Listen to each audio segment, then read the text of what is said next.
그런 결과지를 듣고서는 저한테 얘기를 하시는데 제가 그 상황에서 뭐 하늘이 알고 땅이 알고 내가 너무 억울하다고 한들 누가 나를 믿어주겠어요. 정말 드라마에서 어디 TV에서 나올 법한 일들이 지금 내 현실에 닥쳤는데 이게 단순히 내가 아니라고 우겨서 끝날 일은 아니니까. 청천벽력 같은 소식에 처음엔 눈물은커녕 딸아이 얼굴만 커다랗게 떠올랐다고 합니다. 세상에 태어나서 제일 잘하는 일이 우리 아이를 낳은 일이거든요. 그거는 모든 엄마들이 그럴 거예요. 사랑받고 축복받은 내 아이인데 하루아침에 그렇게 선동꾸러기가 됐어요. 그냥 그걸 그냥 수용하시지는 않았을 거 아닙니까? 그렇죠? 그렇죠. 그래서 그 문제로 인해서 그 의뢰했던 곳에 몇 번은 가셨다고 하더라고요. 이 할아버지가요. 처음엔 할아버지가 결과가 잘못된 것 아니냐며 다시 한번 확인해달라는 아이의 할아버지에게 검사기관에서는 이렇게 말했다고 합니다. 거기서는 오히려 우리 회사가 어떤 회사인 줄 아느냐, 실수할 리가 없고 이게 만약에 실수로 나올 경우에는 회사의 문을 닫는 사안이다. 이런 일들이 비일비재하다.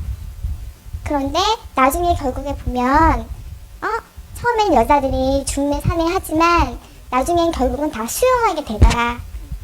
그러니까 그쪽에서는 저를 완전히 부정한 여자를 만드는 거죠.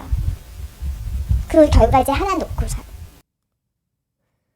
이렇게 가정은 한순간에 흔들리기 시작했고 지난 6월 민경 씨는 딸과 함께 결국 집을 나오고 말았습니다. 잠도 못 자고 제가 나왔어요. 나와서 제 입장에서 아무도 믿을 수가 없었어요. 그들도 저를 믿지 않았고요. 일단은 제가 너무 힘들어서 마음이. 그렇다면 아이의 엄마인 민경 씨도 몰랐던 친자 확인 검사는 누가 어떻게 의뢰하게 된 걸까? 친자 확인 검사를 의뢰한 건 다름 아닌 할아버지였습니다. 아이의 할아버지가 아이의 아빠와 아이의 유전자 검사 의뢰를 하셨대요. 혼인 중에 생긴 아이가 아니었고 혼전 임신 생긴 아이였고 뭐 어르신들 주변 분들의 말씀에 의지해서 뭐 요즘에 다 그렇게 절차를 하니 건강검진을 받듯이 뭐 그렇게 많이 한다더라. 본인의 동의 없이 어떻게 그럼 시료 채취가 가능했나요? 저도 그 부분은 이해도 안 되죠. 용납이 안 되죠.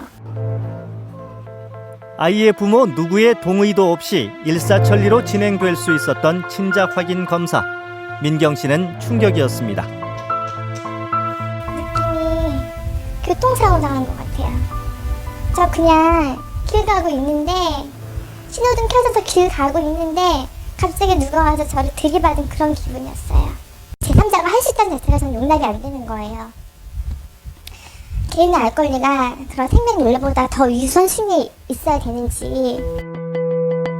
민경 씨가 결백을 주장하자 이번엔 남편이 직접 딸을 데리고 재검사를 받기로 했습니다. 당초 할아버지가 의뢰했던 바로 그 검사 기관이었습니다. 그런데 결과는 첫 번째와 달랐습니다.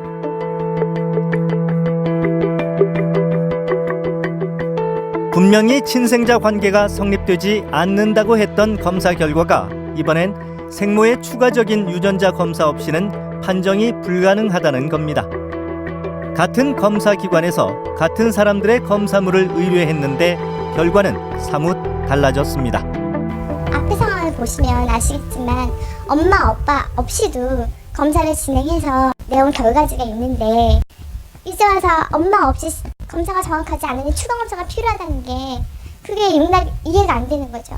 너무 무책임하죠. 너무 무책임하잖아요.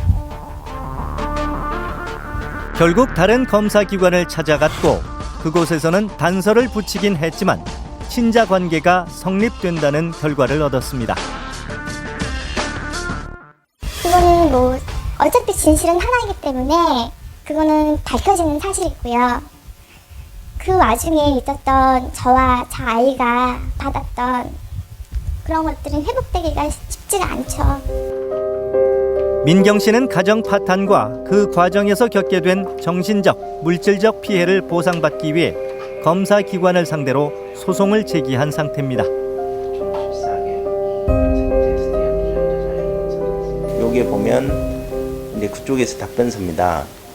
우리가 이제 진작 감정을 잘못했지 않느냐 이렇게 이제 했더니 네. 소의 이제